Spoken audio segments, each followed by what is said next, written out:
주여 너무 꼰대스럽지 않게 도와주소서. 나 때는 그랬다고요? 형 누나 하긴 좀 멀죠. 삼촌 이모? 아니면 어르신? CMF가 답이다. 어째 잘 먹혀들고 있는지는 모르겠네요. 이젠 너그 하세요.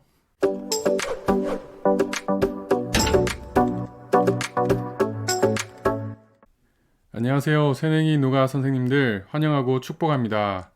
방역 관계로 대면할 수 없어 참 아쉽고 또 아쉽습니다.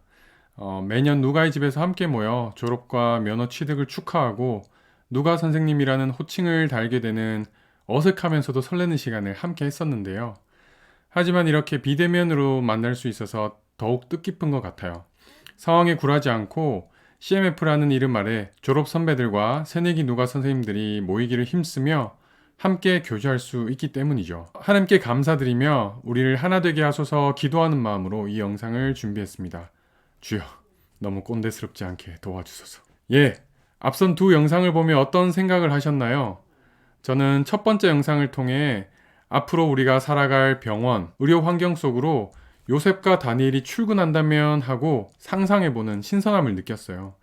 요셉과 다니엘이라는 판에 박힌 이미지의 성경 인물을 다시 끄집어내는 것이 아니라 우리가 살아갈 삶의 현장, 리얼 라이프에서 그들처럼 산다는 것은 어떤 의미일까 떠올려보는 생생함이 있었어요.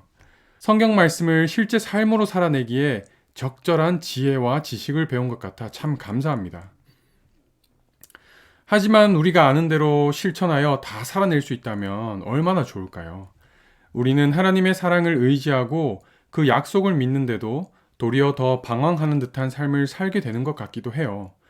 아는 것과 아는 대로 행하지 못하는 것 간에 갭이 있기 때문일까요? 아니면 모르는데 안다고 여기고 있어서일까요? 이처럼 두 번째 영상에서는 여기가 내 길인가, 저기가 내 길인가 고민하는 너무나도 흔한 인생의 모습을 잠깐 살펴봤어요. 인간관계에서 실패하고 실망하며 자기 효능감을 상실하고 좌절하는 우리의 일상 말이에요. 반대로 우리가 인간관계를 잘하고 높은 성취를 이루어 간다면 참 행복할 것 같습니다. 그것은 아마도 하나님의 보내심에 온전히 순종하심으로 십자가를 지신 예수님을 닮아가는 길일 것입니다. 그리스도의 남은 고난을 우리가 나누어지며 자기 십자가, 즉 우리를 부르셔서 이 땅에 보내신 하나님의 뜻을 짊어지는 삶일 것입니다. 그럼 어떻게 그런 행복한 삶을 살아낼 수 있을까요? 누가복음 10장에는 예수님께서 70인을 따로 세우셔서 앞으로 방문하실 동네와 지역으로 보내시는 장면이 나옵니다. 예수님은 그들을 보내셔서 세례 요한과 자신이 하셨던 것처럼 하나님의 나라가 가까이 왔으니 회개하라고 선포하게 하십니다. 이 70인은 예수님의 보내심으로 세상으로 파송받은 자들이죠. 이후에 오순절 성령을 받은 그리스도인들도 성령이 보내시는 곳으로 가서 예수 그리스도와 하나님의 나라, 성령 세례를 전파했죠. 새내기 누가 선생님들, 삼위일체 하나님께서 지금 여러분들을 의료사회로 보내고 계십니다. 이미 보내어졌고 보냄 받고 있으며 어떤 모양으로든 앞으로 보냄 받으실 것입니다. 그 보내어진 곳에서 하나님의 뜻을 살아내고 갖은 고초를 겪어가면서 행복한 삶을 향해 예수님 닮아 자라날 것입니다. 이것은 분명한 사실입니다. 하나님께서 예수님께서 그리 하시겠다 정하신 일이거든요. 70인이 보내심에 순종한 후 사랑하는 예수님께 되돌아왔을 때 그들은 예수님의 이름으로 승리한 기쁨으로 충만하였습니다. 그런데 여기에 비밀이 하나 있습니다. 누가복음 10장 1절을 봅시다. 주께서 따로 70인을 세우사 친히 가시려는 각 동네와 각 지역으로 둘씩 앞서 보내시며 아멘. 여러분, 그 비밀은 둘씩 보내심입니다. 당신이 하나님 나라 백성으로서의 행복한 삶을 향해 보냄받았다면 그 가는 길에는 당신 외에도 당신처럼 하나님으로부터 보냄받은 다른 한 사람이 반드시 있다는 것입니다. 이것은 성경에서 여러 번 입증됩니다. 두세 사람이 내 이름으로 모인 곳에는 나도 그들 중에 있느니라. 마태복음 18장 20절. 아멘.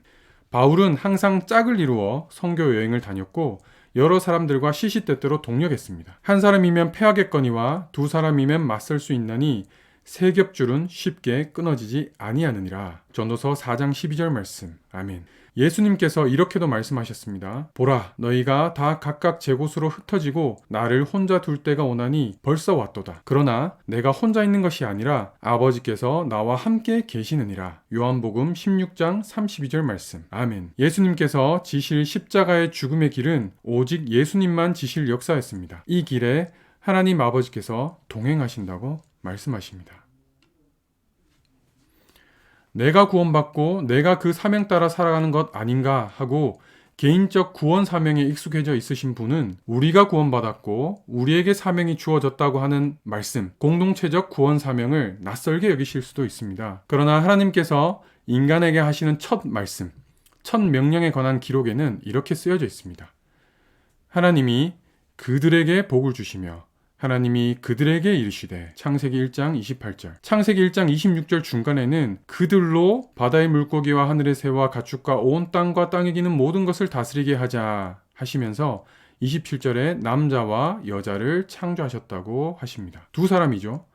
우리가 잘 알듯 그들은 결혼하여 가정을 이룹니다. 한 가정 공동체입니다. 왜 두 사람일까요? 왜 공동체일까요? 26절에 답이 있습니다. 하나님이 이르시되 우리의 형상을 따라 우리의 모양대로 우리가 사람을 만들고 삼위일체 하나님이 공동체이십니다. 하나님이 관계적이십니다. 관계의 완성은 서로 사랑인 것입니다. 서로 사랑함으로 하나님의 뜻, 하나님의 의, 그분의 공의가 완성되는 것입니다. 이것이 행복의 비밀입니다. 하나님의 뜻은 공동체적이라는 사실을 개인적인 사명과 함께 기억해야 합니다. 그럴 때 주 안에서 서로 사랑하며 샬롬을 이루고 하나님의 뜻을 이루는데 우리의 삶이 산 제사로 드려지는 길을 발견할 것입니다. 자, 이제 CMF 이야기를 해볼까요?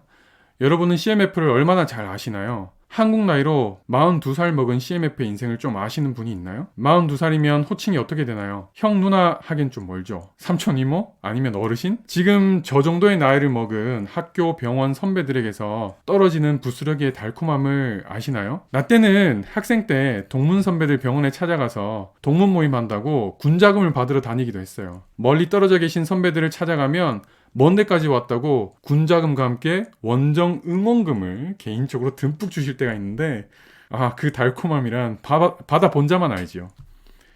이분들이 나이 먹으시고 돈만 버신 게 아니에요. 다년간의 병원 생활과 수련으로 다져진 의료인으로서의 내공이 있지요. 관계가 가까워진다면 학생으로서는 경험하기 어려운 진귀한 의료적 경험도 해볼 수 있지요. 나 때는 그랬다고요.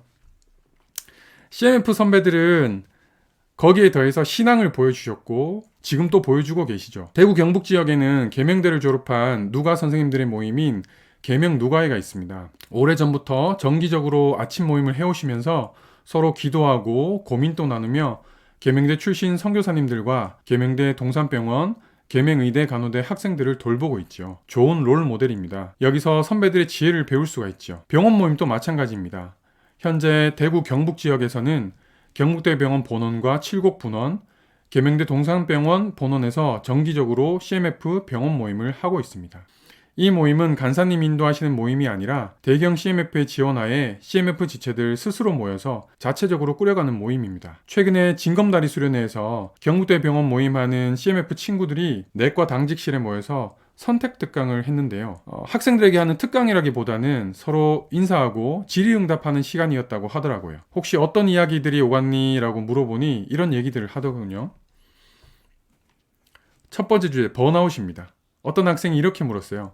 선배님, 너무 힘들어서 병원 생활하다가 번아웃 될 때 어떻게 이겨냈나요? 땡땡 누가가 이렇게 대답합니다. 동력자를 협박하면 됩니다. 못해 먹겠다, 짜증난다, 힘들어 죽겠다, 칭얼칭얼칭얼 이렇게. 그러면 동역자가 기도한다고 하죠. 며칠 후면 좀 괜찮아졌어, 이렇게 된다고 하더라고요. 누군가는 시간이 약이라고 생각하겠지만 같이 기도했던 우리끼리는 아는 거거든요. 우리끼리는 하나님께 기도했다는 거 아는 거거든요. 기도응답이라는 증거를 함께 가지고 누리는 거죠. 두 번째 주제는 공동체의 돌봄이라는 주제였어요. 이런 일이 있었다고 하더라고요. 내과 1년차가 어느 날 아주 힘든 날이 왔어요. 아직 환자 정리도 못했고 처방도 못 냈고 밥도 못 먹고 선배가 시킨 자비래, 교수님이 시킨 자료 정리, 내일 아침에 발표해야 할 논문 컨퍼런스, 시간도 못 봤는데 토하겠다, 오늘 또 못 자는 건가, 내일이 오는 게 무서워, 그냥 때려치우고 나가버릴까?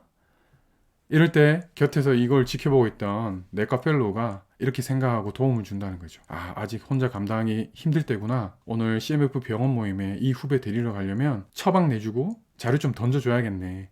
간식거리라도 사서 같이 먹으면서 시간도 같이 봐주자. 위로가 되겠죠? 힘이 됩니다. 세 번째 주제는 이런 내용이었어요.